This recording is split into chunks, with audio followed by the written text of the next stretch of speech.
चलो करें start. Yes sir.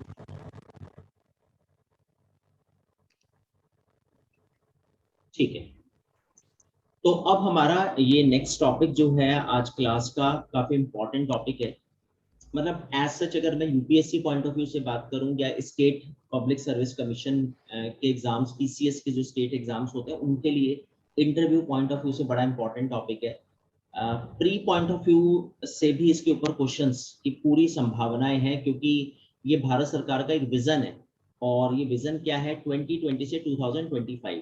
तो सबसे पहले स्टूडेंट को एक कंफ्यूजन हो जाती है, वो एजुकेशन देख के ही सोचता है कि सर एजुकेशन पॉलिसी पढ़ने जा रहे हैं क्या हम 5 साल की। खैर ये एजुकेशन पॉलिसी नहीं है, ना ये कस्तूरी रंगन जी ने बनाई है, ना हम ये एजुकेशन पॉलिसी डिस्कस करने जा रहे हैं। इस टॉपिक का नाम है national strategy for financial education. अब यहाँ पे यानी वित्तीय शिक्षा के लिए राष्ट्रीय रणनीति क्या है। अब क्वेश्चन क्या है ये, तो सबसे पहले तो आप इसे ऐसे समझ लो, यानी जब हम बात करते हैं फाइनेंशियल एजुकेशन की, फाइनेंशियल एजुकेशन, अब ये फाइनेंशियल एजुकेशन एग्जैक्टली क्या होता है। फाइनेंशियल एजुकेशन का मतलब है कि फाइनेंशियली आपको सारी चीजें समझाना, फाइनेंशियली आपको हर चीज समझाना, यानी आपको ये बताना कि शेयर मार्केट क्या होता है, डीमेट अकाउंट क्या होता है, प्लानिंग कमीशन क्या था, या आपको कहाँ पे पैसा इन्वेस्ट करना चाहिए, फॉरेन डायरेक्ट इन्वेस्टमेंट क्या होता है, फॉरेन इंस्टीट्यूशनल इन्वेस्टमेंट्स क्या होते हैं, ये पोर्टफोलियो इन्वेस्टमेंट क्या होता है, या हमारे कंट्री का सीपीआई क्या चल रहा है, डब्ल्यूपीआई क्या चल रहा है, हमारे इंडिया में इन्फ्लेशन ग्रोथ कितना है, जीडीपी में कॉन्ट्रैक्शन आया या एक्सपेंशन हुआ। एक तरह से आप ऐसे मान के चलो कि आपको फाइनेंशियली आपको हर चीज सिखाना, कंट्री की इकोनॉमी क्या क्या रन कर रही है, और आपको फाइनेंशियली कितना साउंड होना है, कंट्री कितना फाइनेंशियली साउंड है, ये सारी पिक्चर क्लियर करना फाइनेंशियल एजुकेशन है। तो भारत सरकार क्या कह रही है, भारत सरकार ये कहना चाह रही है कि हम ना हिंदुस्तान के हर नागरिक को सिखाएंगे, पढ़ाएंगे, फाइनेंशियली उसको एक तरह से मैच्योर बनाएंगे, ताकि उसका कोई बेवकूफ ना बना सके। अब इस टॉपिक में क्या क्या है एक बार ओवरव्यू लेते हैं। देखो सबसे पहले इस टॉपिक में जो हम डिस्कस करेंगे आज क्लास में, उसमें सबसे पहले national strategy for financial education 2020-2025, यानी 5 साल के लिए भारत सरकार ने क्या विजन प्रिपेयर किया है।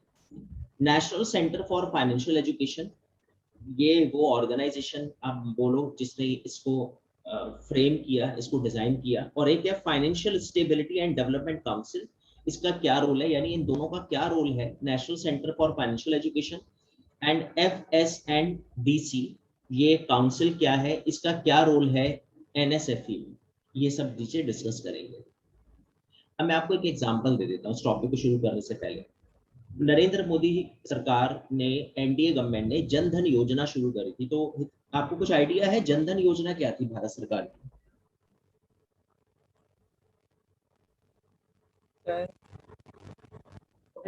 सर जीरो बैंक अकाउंट में खुलवाने के लिए की थी, जीरो हाँ बैलेंस। मतलब बिल्कुल बिल्कुल, अब आप समझ रहे हो जब हम लोगों ने डिमोनेटाइजेशन किया, डिमोनेटाइजेशन कब हुआ था, 2016।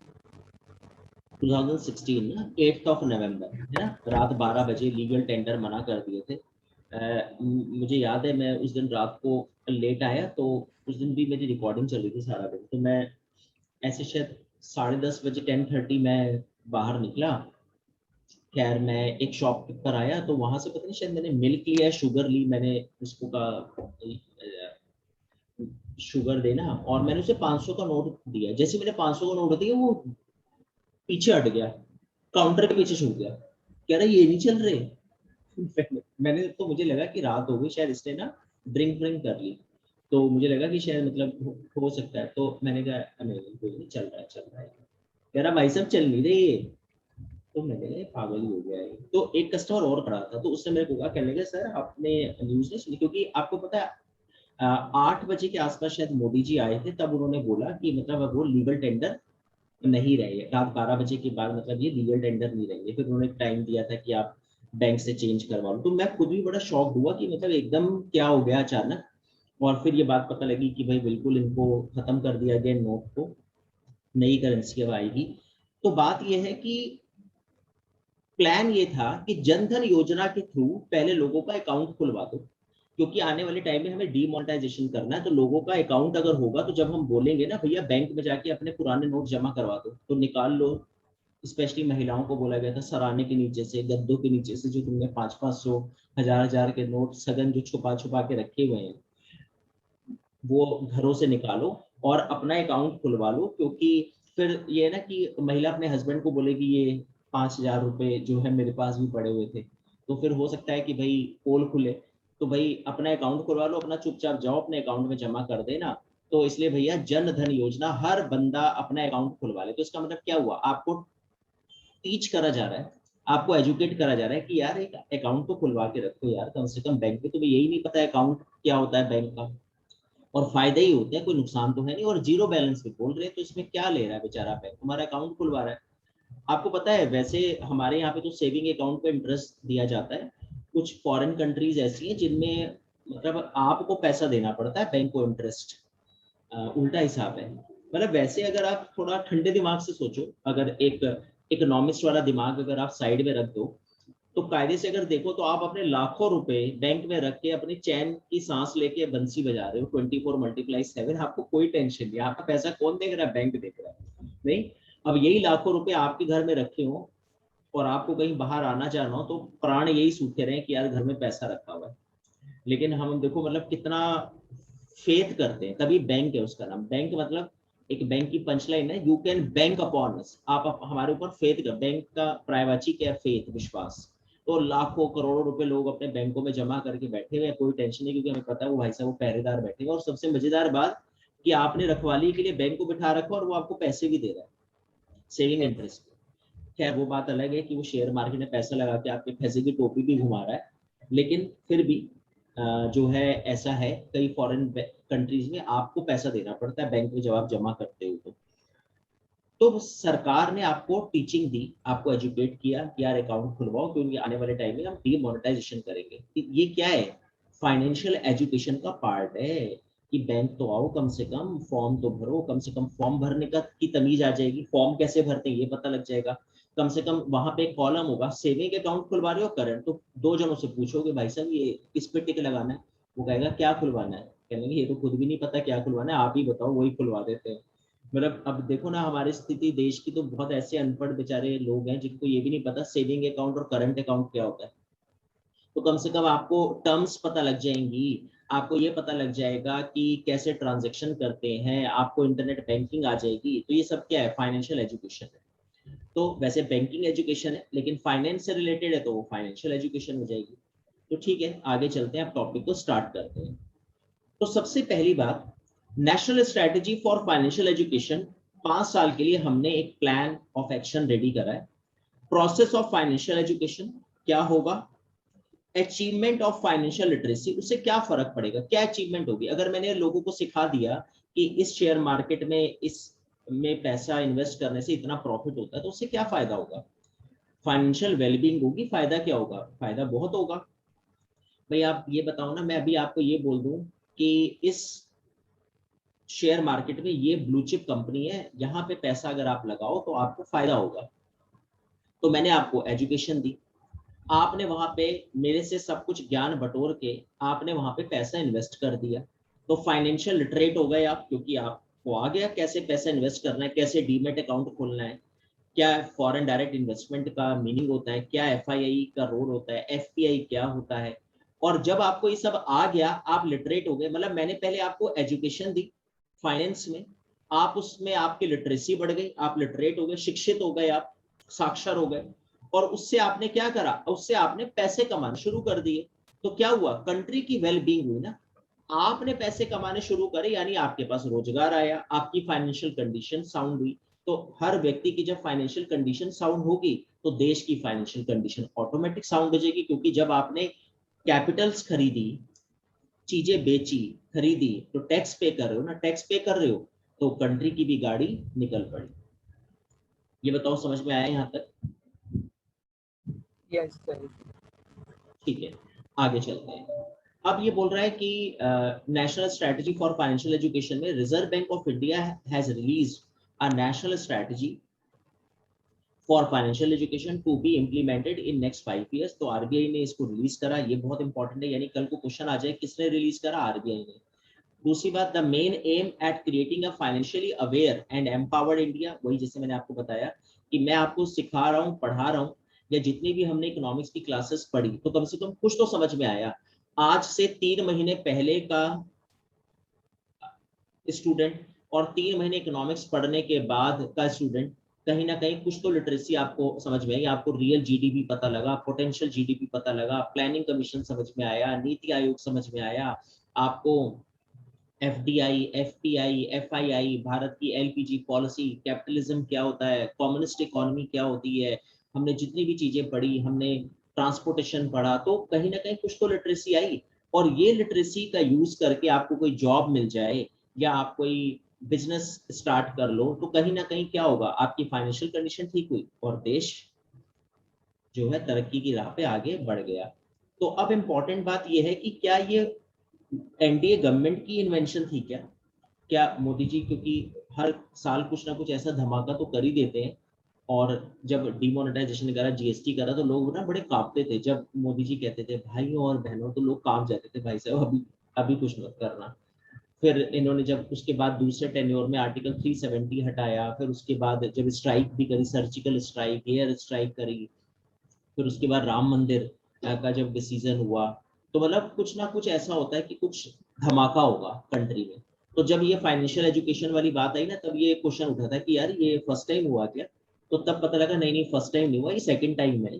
फर्स्ट टाइम इससे पहले 2013 से 2018 के बीच में ये विजन ऑलरेडी एक बार पहले बन चुका है। तो मतलब मनमोहन सिंह जी को हल्के में मत लिया करो, वो भी बेचारे कुछ ना कुछ तो करके गए ही है। वो बात अलग है जो हम पिछली क्लास में वो कार्टून देख रहे थे कि वो किताबें बड़ी पढ़ते हैं और किताबें किताबें पढ़ के डिसीजन लेते हैं कि सर्जरी कैसे करनी है। वो बात अलग है कि मोदी जी ने बिना किताब पढ़े सर्जरी कर दी और बाद में किताब पढ़ी, तो वो जो उस कार्टून में हमने देखा था। तो खैर इसमें ये बोल रहे हैं कि इन्होंने पहले, जब यूपीए सरकार थी, यूपीए पार्ट 2 था जब, तो तब इन्होंने ये करा और उसी को आगे कंटिन्यू करा। एनडीए सरकार का भी डिसीजन रहा, क्योंकि आरबीआई जो कुछ कर रहा है वो कहीं ना कहीं गवर्नमेंट का पीछे से, देखो एक कहीं ना कहीं यस तो होती है, तो यस बॉस तो करना पड़ेगा ही आपको ना, ऐसे नहीं कि आरबीआई ने खुद अपनी मर्जी से कर ली, सरकार से डिस्कस तो करा ही होगा। चलो ठीक है, आगे चलते हैं। अब बेसिक ऑब्जेक्टिव देखते हैं इसके। The objectives include managing risk at various life stages through relevant and suitable insurance cover, besides planning for old age and retirement through coverage of suitable pension product। अब आप इसे बात को ऐसे समझो कि अटल पेंशन योजना है, अटल पेंशन योजना, जैसे मैं आपको बता रहा था, मैंने भी अटल पेंशन योजना ली हुई है। 990 रुपए, 990 रुपीज मेरे अकाउंट से ऑटो डेबिट होते हैं। तो जब ये योजना आई, जब इस योजना की शुरुआत हुई, तो मैंने इसको पढ़ा, क्योंकि हम क्लास लेते हैं, लेक्चर लेते हैं, तो मैंने इसलिए पढ़ लिया, तो मुझे पता लग गया और मैंने भी अटल पेंशन योजना ले ली। हर महीने इतने डेबिट होते हैं और 60 ईयर्स के बाद जो भी मेरा पैसा यहाँ पे जुड़ा होगा उस पर इंटरेस्ट लग रहा है, तो 5,000 रुपए की मेरे को एक पेंशन मिलेगी। अब ये बेस्ट एग्जाम्पल है, अगर मैं इसे अपने ऊपर ही अप्लाई कर दूं, तो क्या हुआ, मेरा रिस्क कवर हुआ at various life stages through relevant and suitable insurance cover। तो मैंने क्या करा, मैं प्राइवेट सेक्टर में हूँ, तो मेरी कोई पेंशन तो नहीं है, पेंशन तो सरकारी वालों की भी नहीं है, लेकिन उनका भी एक पीएफ तो कट ही रहा है ना, हमारा कोई पीएफ नहीं कट रहा।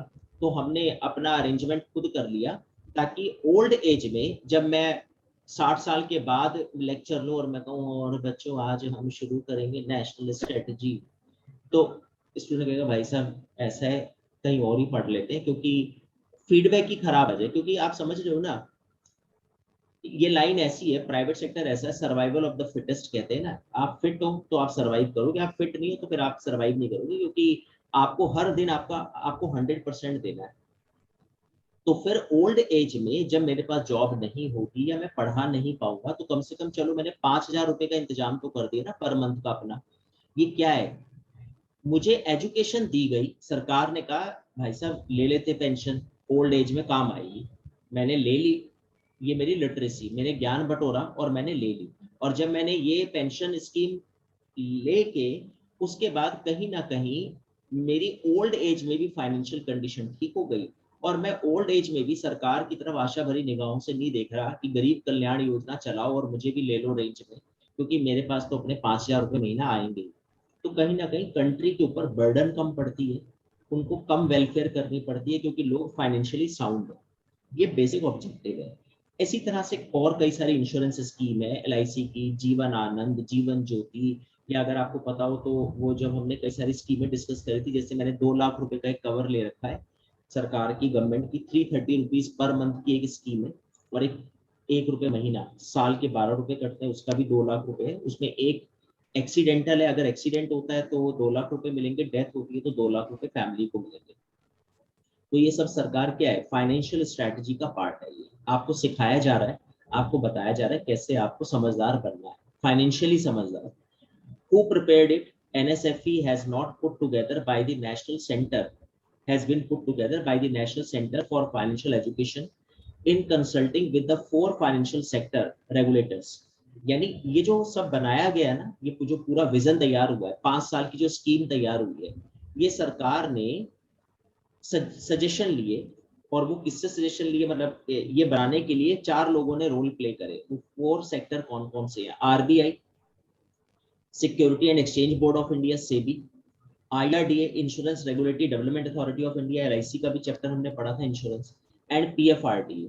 तो ये 4 सेक्टर्स ने रोल प्ले करा है इसको बनाने में। तो अगर मैं इसको शॉर्ट फॉर्म में बोलूं तो एक आपका रिजर्व बैंक ऑफ इंडिया ने इसमें रोल प्ले किया है, एक स्टेट आपका security and exchange board of India SEBI ने इसमें रोल प्ले किया, security and exchange board of India, and then आपका IRDA insurance regulatory development authority, जो इंश्योरेंस का रेगुलेटरी है। जब हम बोलते हैं insurance ombudsman, banking ombudsman, share market का ऑम्बुड्समैन, और ये pension fund regulatory development authority, ये पेंशन फंड का ऑम्बुड्समैन है। ऑम्बुड्समैन क्या है? लोकपाल।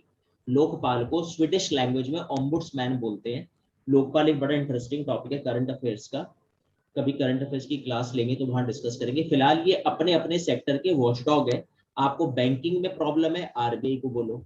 आपको शेयर मार्केट में कोई परेशानी है, कोई चीट कर रहा है, सेबी को बोलो। आपको इंश्योरेंस सेक्टर में कोई परेशान कर रहा है, कोई चीटिंग कर रहा है, IRDA को बोलो। पेंशन लेने में दिक्कत हो रही है, किसी ऑर्गेनाइजेशन से आपको पेंशन नहीं मिल रही, PFRDA को कंप्लेन करो। तो इन चारों ने मिलकर हमारा NCFE जो हमारा नेशनल NSFE जो हमारा प्लान है 5 साल का, वो इन्होंने प्रिपेयर किया, डिजाइन किया। ठीक है, आगे देखते हैं। तो अब पहले तो हाँ, इस लास्ट स्लाइड में हमने क्या देखा, इसका ऑब्जेक्टिव देखा और किसने बनाया वो हमने इसको समझ लिया। अब हम आ जाते हैं इसकी रिकमेंडेशन, यानी अब ये इन चारों ने बनाया और इन्होंने क्या रिकमेंडेशन करी, अब इनकी रिकमेंडेशन देखते हैं। तो रिकमेंडेशन क्या है? रिकमेंडेशन ये है, अडॉप्ट 5C, मतलब ये इन्होंने 5C का एक फॉर्मूला ले लिया। Content, capacity, community, communication and collaboration. यानी 5C पर काम करेंगे, ये हमारी की रिकमेंडेशन है। 5 साल हमें 5C पे काम करना है। अब ये 5C क्या है इसको समझ लेते हैं। 5C ये है कि कंटेंट, कि यार कंटेंट अच्छा होना चाहिए आपके पास। आप लोगों को पढ़ा रहे हो ना, आप कह रहे हो भाई शेयर मार्केट में पैसे इन्वेस्ट करो। अब कोई आपसे पूछे शेयर मार्केट में पैसा कैसे इन्वेस्ट करते हैं, अब आपको भी नहीं पता कैसे इन्वेस्ट करते हो और आप उसे बता भी नहीं पा रहे, समझा भी नहीं पा रहे। तो कहने यार कंटेंट तो अच्छा बनाओ ना, नोट्स अच्छे बनाओ, हर चीज उसके अंदर लिखी हो। सेबी के थ्रू आपको रजिस्ट्रेशन करवाना पड़ता है, या आपको म्यूचुअल फंड्स लेने होंगे, या आपको कमोडिटीज में पैसा इन्वेस्ट करना है या इक्विटी में करना है, तो आपका कंटेंट अच्छा हो। और वो बच्चों को, for school children, teachers, young adults, women, new entrants at workplace, entrepreneurs, MSMEs, senior citizen, persons with disability, illiterate people, इन सबको लिटरेट करना है। यानी आपकी जो टारगेट ऑडियंस है ना वो ये है। तो आपका कंटेंट जो है वो स्कूलों में टीचर्स को, इन सब के पास वो कंटेंट पहुंचना चाहिए। अब आते हैं कैपेसिटी। कैपेसिटी क्या है, मतलब कैसे करना है ये सारा काम 5 साल। Capacity development of various intermediaries who can be involved in providing financial literacy, यानी कौन करेगा, ये तो कंटेंट हो गया, ठीक है, हमें यहाँ पर ये कंटेंट डिलीवर करना है, तो भाई साहब करेगा कौन, तो कहने कि करेगा कौन, आप चारों करोगे जो इतना ज्ञान बांट रहे हो, तो खाली बांटना नहीं है, गीता में लिखा है बिना कर्म के उपदेश पाप है। तो भाई साहब RBI ji, SEBI ji, PFRDA must be capable develop a code of conduct for financial education providers. Community led approach should be evolved to expand financial literacy in a sustainable manner। यानी आरबीआई की ड्यूटी होगी वो बैंकों को सिखाए, बैंकों को बताए, बैंक आगे कस्टमर को बताए। सेबी की ड्यूटी होगी वो अपने स्टाफ को बताए, उसका स्टाफ आगे समझाए लोगों को। पीएफआरडी अपने स्टाफ को बताए, है ना, और आपका आईआरडीए इल्डा जो है वो अपने स्टाफ को बताए। आपके सारे एम्प्लॉइज, जैसे मैं कल को आरबीआई में कॉल करूं और मैं कहूं सर मेरे को ना इस बैंक से परेशानी है, तो मुझे क्या करना है, अब वो एम्प्लॉई क्या, अच्छा क्या करना है ये तो मेरे को भी नहीं पता, मैं पूछ के बताता, तो मैं बोलूंगा ना कि भाई साहब आप कर क्या रहे हो कस्टमर केयर पे बैठ के, आपको खुद ही नहीं पता करना क्या है। तो उसको लिटरेट कर दो जिसको आपने अपने ऑफिस में बिठा कर। जब आपका एम्प्लॉय लिटरेट नहीं होगा, अब आप एलआईसी के एम्प्लॉय को कॉल करके पूछो भाई साहब जीवन ज्योति आनंद स्कीम कौन सी है, अच्छा कौन सी स्कीम है, तो आपको यार वो एलआईसी ने लॉन्च करी है नहीं, अच्छा मुझे खुद ही नहीं पता, तो एक बैड इंप्रेशन पड़ेगा। तो कैपेसिटी आपके एम्प्लॉय के अंदर, आपके स्टाफ के अंदर वो कैपेसिटी हो, जो कंटेंट रेडी किया गया है वो ये टारगेट ऑडियंस है, और ये टारगेट ऑडियंस तक पहुंचाएगा कौन, आप लोग। आप लोग मतलब आपका स्टाफ। ठीक, आगे चलते हैं, नेक्स्ट पर आते हैं, कम्युनिकेशन। अब ये कम्युनिकेशन क्या है, कम्युनिकेशन ये है at a specific period in the year needs to be identified to expand financial literacy messages on a large focus scale. यानी आपका कम्युनिकेशन जब आप करोगे ना, तो उसका एक टारगेट हो कि 5 साल का विजन है ना, 5 ईयर्स का, तो इस साल हमें ये काम, सेकेंड ईयर ये कम्युनिकेशन, थर्ड ईयर ये कम्युनिकेट करना है, फोर्थ ईयर ये कम्युनिकेट करें, यानी आपका प्लान बड़ा वेल डिफाइन हो। कम्युनिकेशन स्पेसिफिक पीरियड में कितनी न्यूज कितने टाइम पीरियड में डिलीवर हो जानी चाहिए, वो वेल डिफाइन हो। कोलैबोरेशन, हाँ इसमें यहाँ पे integrate financial education content in the school curriculum में आप डाल दो, जैसे कम्युनिकेशन में करिकुलम होते हैं, है ना, या जो ब्रोशर्स हो गए, various professionals and vocational courses हो गए, वहां पे आप लोगों को बताओ। मिनिस्ट्री ऑफ स्किल डेवलपमेंट जो है ये काम करे through their sector skilling mission. BEd और एमएड के जो प्रोग्राम्स हैं वहां पे सिलेबस में आप ये चीजें डाल दो, लोगों को वहीं पे सिखा दो, स्कूलों में कॉलेजेस में सिखा दो। आप ऐसे सोचो ना कि आप ग्रेजुएशन में आकर भी आपको ये नहीं पता लगा कि रियल जीडीपी और पोटेंशियल जीडीपी में क्या फर्क होता है, फुल एम्प्लॉयमेंट और अंडर एम्प्लॉयमेंट क्या होती है। उसका रीजन पता है क्या था, क्योंकि आपको 12th में या ग्रेजुएशन में या तो पढ़ाया नहीं गया, आपके सिलेबस का पार्ट नहीं था, और या फिर था किसी ने ढंग से आपको समझाया नहीं, तभी स्थिति दयनीय और शोचनीय हो गई कि आप पढ़ के आपको तब लगा कोचिंग में, या जब आपने बाद में पढ़ा आपको लगा कि अच्छा ये होती है पोटेंशियल जीडीपी, हम तो कुछ और ही समझ रहे थे। तो उसका रीजन क्या था कि स्कूल और कॉलेजेस में आपका पार्ट ऑफ सिलेबस नहीं था, या था तो फिर डिलीवर नहीं हो पाया ढंग से, तो वो सारे काम आपको करने हैं। कम्युनिकेशन आपका स्ट्रांग होना चाहिए। Collaboration, adopt a robust monitoring and evaluation framework to assess program made under the strategy। यानी कोलैबोरेशन, कोलैबोरेशन का मतलब सिंपल ये है, कोलैबोरेशन में ना यहाँ पे मैं आपको अलग से बता देता हूँ, ये कोलैबोरेशन में ये बोल रहे हैं कि जैसे reserve bank of India RBI हो गया, है ना, सेबी हो गया, security and exchange board of India हो गया, या आईआरडी हो गया, इनमें आपस में भी तालमेल हो। यानी ये जितनी भी एजेंसियां हैं, पीएफआरडीए, आप लोगों ने मिलकर ये सारा काम किया, तो आप में भी आपस में भी कोलैबोरेशन होना चाहिए। सेबी को आरबीआई की पॉलिसीज पता हो, आरबीआई को आईआरडी की पॉलिसी पता हो, पीएफआरडीए को आरबीआई के बारे में नॉलेज हो, तो आपका आपस में भी कोलैबोरेशन हो, मॉनिटरिंग हो, इवैल्यूएशन हो, तो आप अच्छे से प्लान कर पाओगे इस प्रोग्राम को, जो 5 साल का आपका प्रोग्राम। ठीक है, उसके बाद आगे देखते हैं, नेक्स्ट पर आते हैं। ठीक है, तो फिलहाल अभी हमने जो हमारे सी थे, एक बार यहाँ पे पहले इसको देख लेते हैं। तो हमने कंटेंट देख लिया, कंटेंट आपका स्ट्रांग हो। कैपेसिटी, यानी ये काम कौन करेगा। कम्युनिटी जो है वो, कम्युनिटी यानी टारगेट ऑडियंस जो है वो कैसे कैसे कहाँ कहाँ पर ये चीजें स्प्रेड करनी है। कम्युनिकेशन हमने डिस्कस किया, और कोलैबोरेशन हमने डिस्कस किया। तो ये की रिकमेंडेशन थी national strategy for financial education. पहले आप ये बताओ, यहाँ तक कोई ऐसी बात जो आपको ना समझ में आई हो, पहले आप पूछ लो। सर कम्युनिटी वाला समझ नहीं आता। कम्युनिटी वाला देखते हैं एक बार, ठीक है।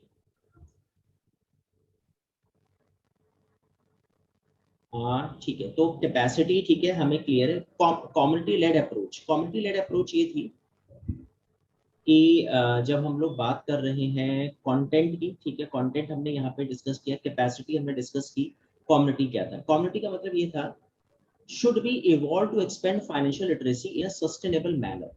सस्टेनेबल मैनर का मतलब है, मतलब अगर मैं इसे आसान शब्दों में समझाऊं, तो कम्युनिटी लेड अप्रोच होना चाहिए। जैसे फॉर एग्जांपल हम बात करते हैं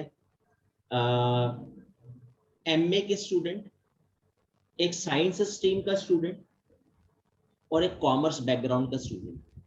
तो अगर मैं कुछ फ्रेम कर रहा हूं प्रोग्राम, तो मैं इस तरह से फ्रेम करूं कि मेरा ये जो प्रोग्राम है, ये सारे आर्ट साइड के जितने भी स्टूडेंट्स हैं उन तक मेरा ये प्रोग्राम पहुंच जाए। तो मेरी एक कम्युनिटी है, यानी मेरे को टास्क दिया गया कि आपको आर्ट के जितने स्टूडेंट है ना, उनको फाइनेंशियली लिटरेट करना है।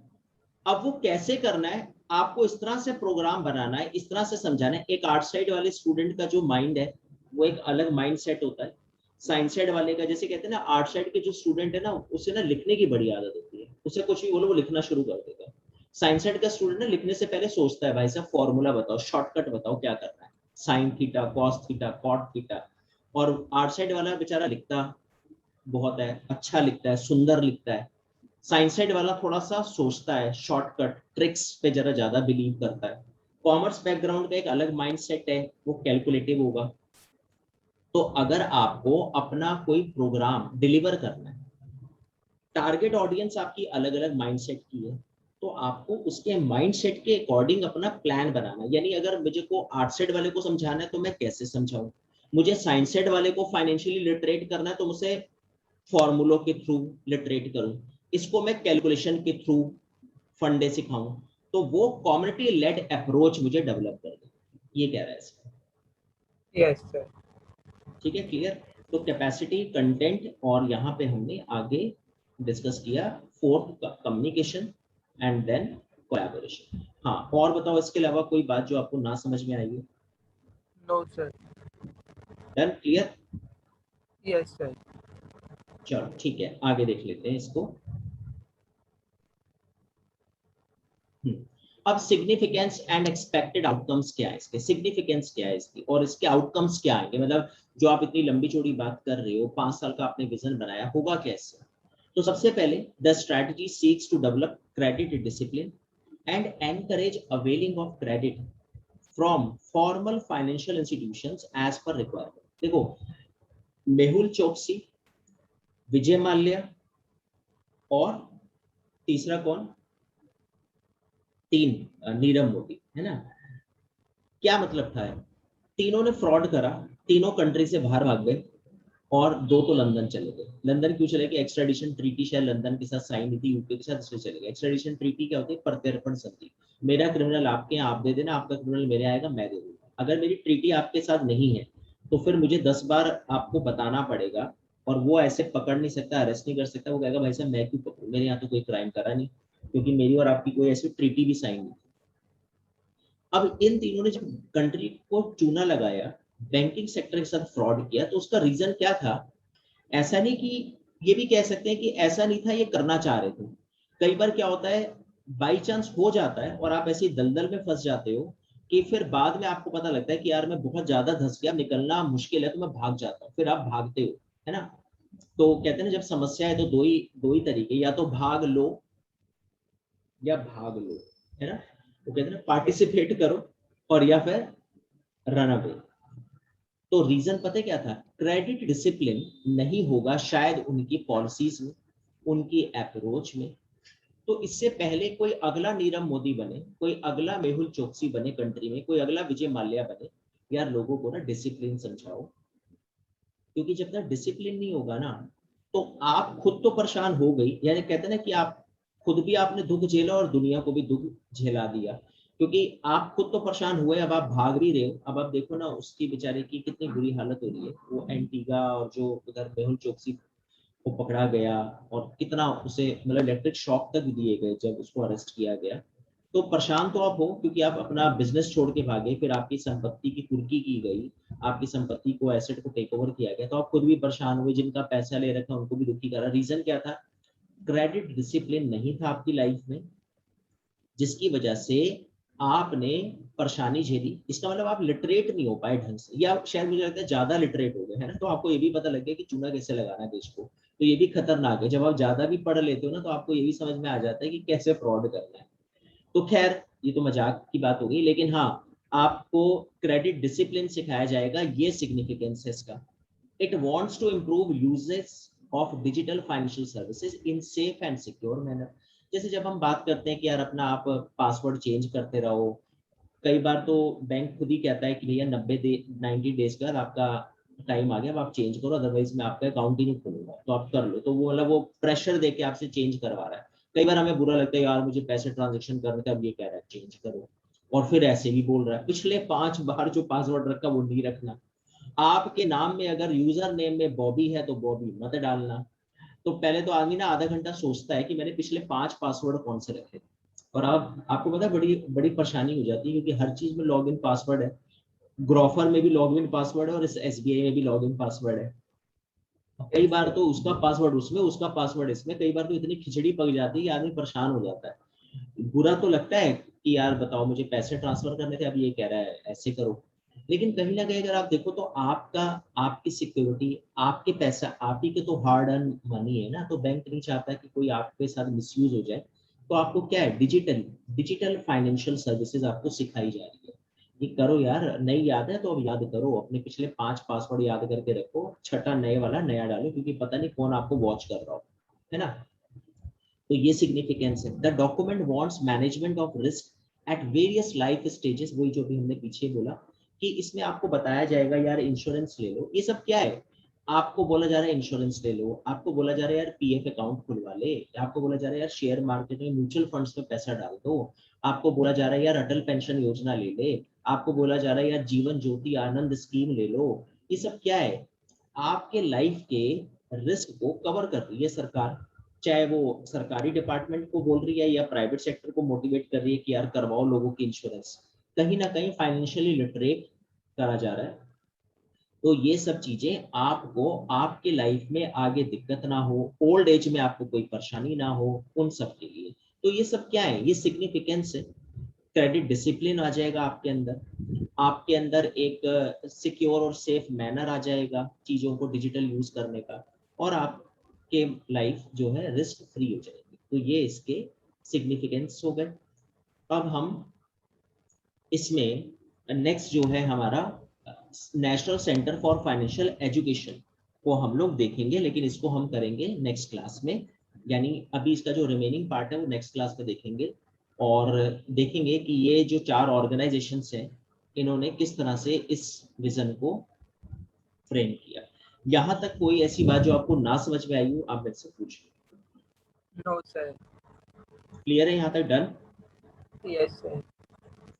ठीक है। मतलब बहुत अच्छा इंटरेस्टिंग टॉपिक है, और सीधा सीधा मेंस का क्वेश्चन कई बार आईएएस में भी क्वेश्चन बन जाएगा इसके ऊपर, क्योंकि अभी 5 साल तो ये न्यूज में रहेगा ही, 2020 से 25 तक। चलो ठीक है, इसका रिमेनिंग पार्ट करते हैं नेक्स्ट क्लास में। Thank you sir. Okay, bye bye.